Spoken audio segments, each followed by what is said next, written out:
perlu adanya pengorbanan dan kerja keras untuk meraihnya. Assalamualaikum warahmatullahi wabarakatuh. Halo teman-teman Otak Kenca dimanapun kalian berada. Semoga teman-teman selalu diberikan kesehatan, kebahagiaan, keselamatan dunia akhirat. Amin ya rabbal alamin. Balik lagi di channel Otak Kencer. Kali ini kita akan bahas mengenai penilaian. Kayak gimana penilaiannya? Simak terus video ini. Soal nomor 1, untuk menghindari penilaian yang subjektif dan untuk memudahkan guru dalam menilai prestasi yang dicapai peserta didik, maka dalam penilaian ranah psikomotor, guru menggunakan A. Soal pilihan ganda, B. Soal jawaban singkat, C. Soal uraian objektif, D. Kriteria, E. Tes performance. Kira-kira yang mana teman-teman? Betul banget, yang E gitu ya, tes performance.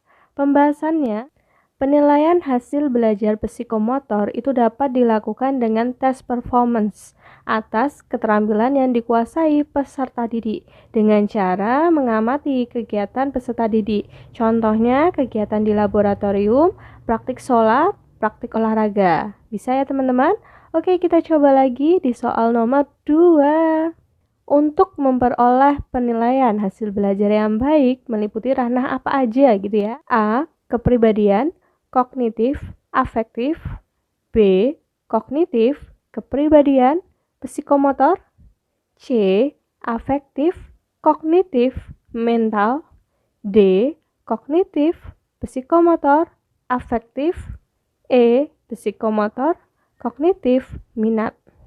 Kira-kira yang mana teman-teman yang untuk memperoleh penilaian hasil belajar yang baik? Betul banget ya, yang D, kognitif, psikomotor, afektif.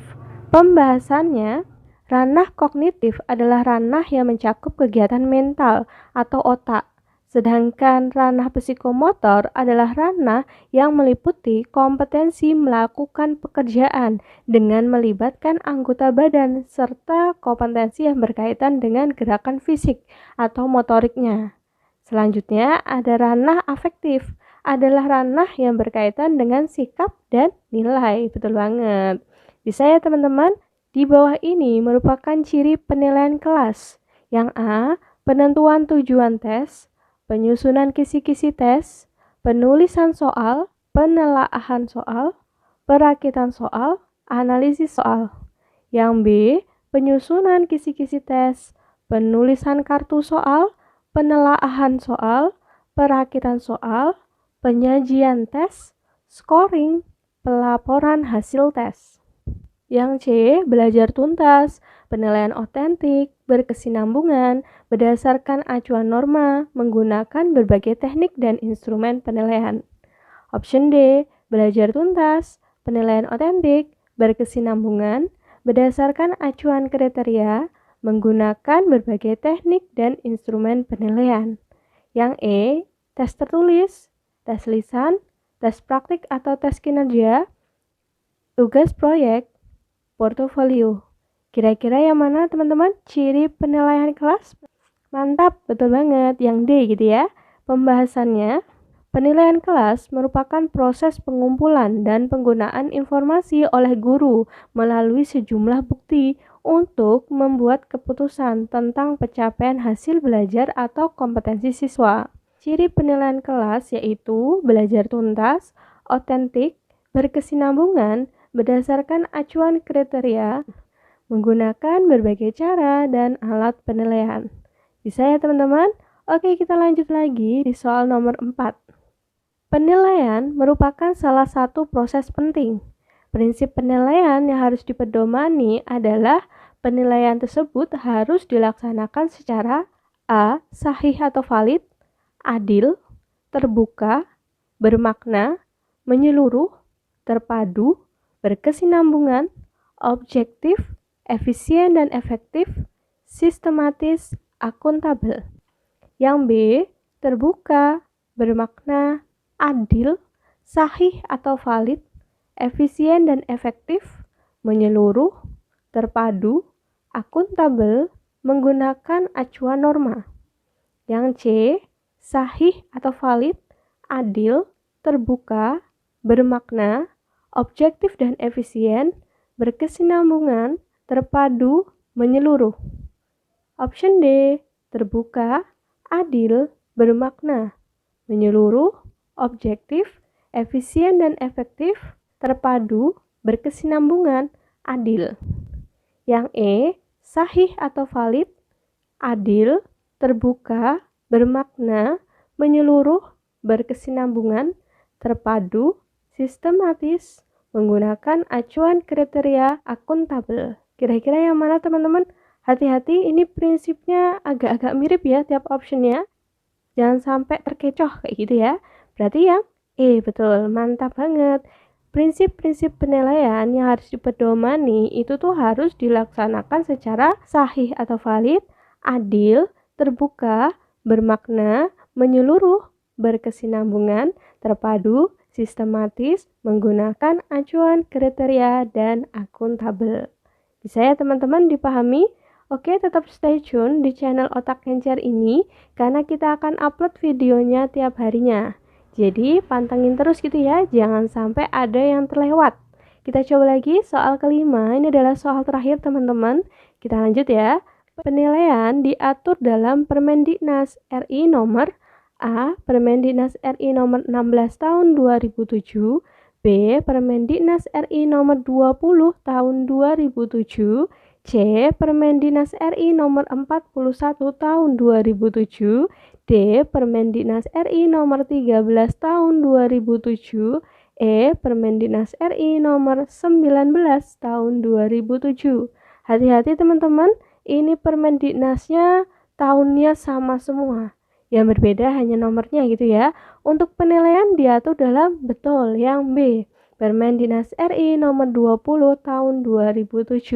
Coba kita bahas satu persatu dari tiap optionnya.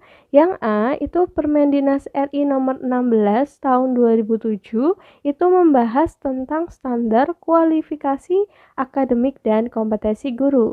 Untuk yang C, Permendiknas RI nomor 41 itu mengenai standar proses pembelajaran. Yang D, Permendiknas RI nomor 13 tahun 2007 tentang standar kepala sekolah atau madrasah. Yang terakhir yang E, Permendiknas RI nomor 19 tahun 2007 itu tentang standar pengelolaan pendidikan.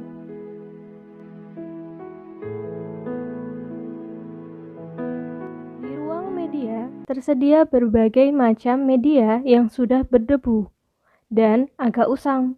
Sebagai seorang pendidik yang kreatif, sebaiknya dapat memanfaatkan media dan memilih media mana yang akan digunakan. Guru memiliki beberapa pertimbangan dalam memilih media pembelajaran. Yang harus diperhatikan antara lain A. Tujuan, sasaran didik, karakteristik media, waktu pengoperasian, biaya, ketersediaan, konteks penggunaan, dan mutu teknis. B. Sasaran didik, karakteristik media, waktu mengoperasikan, tujuan, visi dan misi sekolah, konteks penggunaan. Option C. Tujuan, sasaran didik, karakteristik media, visi sekolah, dan karakteristik media. Yang D. Sasaran didik, karakteristik media, biaya, ketersediaan, konteks penggunaan. Option E, kultur sekolah, tujuan, waktu pengoperasian, dan karakteristik media. Kira-kira yang mana teman-teman? Jawabannya, pertimbangan guru dalam memilih media pembelajaran itu memperhatikan apa aja gitu ya. Betul banget, yang A gitu ya. Tujuan, sasaran didik, karakteristik media, waktu pengoperasian, biaya, ketersediaan, konteks penggunaan, dan mutu teknis. Saya dipahami? Oke. Kita coba lagi soal nomor 2. Memilih media pembelajaran hendaknya didasarkan kriteria tertentu. Misalnya, apakah untuk belajar individual atau kelompok kecil, bisa juga kelompok besar atau massal. Pernyataan tersebut dalam pemilihan media termasuk ke dalam kriteria apa ini? Yang A, tujuan, B. Sasaran didik, C. Ketersediaan, D. Konteks penggunaan, E. Waktu pengoperasian. Kira-kira yang mana teman-teman? Betul banget, konteks penggunaan. Pembahasannya, konteks penggunaan maksudnya itu apa sih? Konteks penggunaan maksudnya adalah dalam kondisi dan strategi bagaimana media tersebut akan digunakan. Apakah nanti untuk belajar individual, kelompok kecil, kelompok besar, atau massal seperti itu. Bisa ya teman-teman? Kita lanjut lagi ke soal nomor 3. Pada saat mempersiapkan pembelajaran, seorang guru dapat menyusun strategi pembelajaran dan menentukan media yang akan digunakan dalam pembelajaran tersebut. Kemampuan dasar yang harus dimiliki seorang pendidik terkait dengan keterampilan memilih media pembelajaran adalah A. Pendidik itu harus mengetahui latar sosial budaya siswa dan sekolah. Yang B. Pendidik harus memahami karakteristik dari media pembelajaran tersebut. Yang C. Pendidik harus menyesuaikan diri dengan kemampuan sekolah. Option D. Pendidik menyesuaikan dengan materi pembelajaran. E. Pendidik memahami karakteristik peserta didik. Kira-kira yang mana teman-teman kemampuan dasar yang harus dimiliki untuk memilih media pembelajaran? Betul banget, yang B. Pendidik harus memahami karakteristik dari media pembelajaran tersebut. Karena kegiatan memilih pada dasarnya itu adalah kegiatan membandingkan satu sama lain, mana yang lebih baik dan lebih sesuai dibandingkan dengan yang lain. Oleh karena itu, sebelum menentukan jenis media pembelajaran tersebut, pendidik itu harus memahami dengan baik bagaimana karakteristik media pembelajaran tersebut. Bisa ya teman-teman? Kita lanjut lagi ke soal nomor 4. Tetap stay tune di channel Otak Kencar ini karena kita akan upload videonya tiap hari. Jadi, klik subscribe dan hidupkan loncengnya agar nanti ada notifikasi kalau ada video Otak Kencar yang tayang. Oke? Kita lanjut ke soal nomor 4. Setiap materi pembelajaran memiliki tingkat kesukaran yang bervariasi. Untuk memudahkan peserta didik memahami materi yang memiliki tingkat kesukaran tinggi, guru tuh sering memanfaatkan media pembelajaran. Misalnya media gambar atau tayangan video yang berisi sistem peredaran darah. Fungsi media pada pernyataan tersebut adalah A. Menampilkan objek yang terlalu besar. Yang B. Membuat konkret konsep yang abstrak. C. Menampilkan objek yang tidak dapat diamati dengan mata telanjang. Yang D. Membawa objek yang berbahaya atau sukar didapat di dalam lingkungan. E. Mengamati gerakan yang terlalu cepat. Kira-kira yang mana teman-teman? Betul banget, yang B. Membuat konkret konsep yang abstrak. Pembahasannya, dengan adanya media, materi-materi yang bersifat abstrak itu dapat dijadikan lebih konkret, sehingga penerima pesan atau siswa menjadi jelas akan apa yang disampaikan oleh guru. Misalnya pada materi sistem peredaran darah dengan menggunakan gambar atau tayangan video. Kita lanjut ke soal nomor 5. Media memiliki fungsi dan manfaat bagi pembelajaran. Hal ini dirasakan juga oleh guru dalam membantu pembelajaran menjadi lebih efektif dan efisien. Misalnya saat guru ingin menjelaskan suatu konsep atau objek yang luas dan besar, tinggal menggunakan media saja. Berikut ini adalah salah satu fungsi dari media pembelajaran sesuai kondisi tersebut adalah A. Menampilkan objek yang terlalu besar. B. Membuat konkret objek yang abstrak.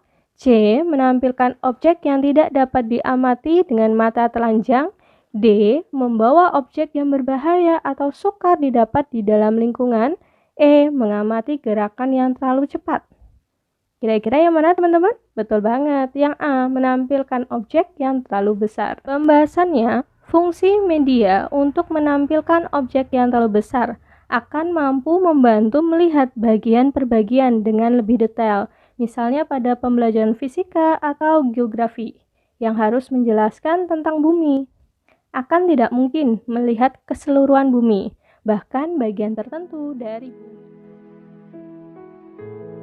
Untuk menuai kesuksesan, tentunya tidak semudah membalikkan telapak tangan. Perlu adanya pengorbanan dan kerja keras untuk meraihnya. Tidak ada kesuksesan tanpa kerja keras. Tak ada keberhasilan tanpa kebersamaan. Tidak ada kemudahan tanpa doa.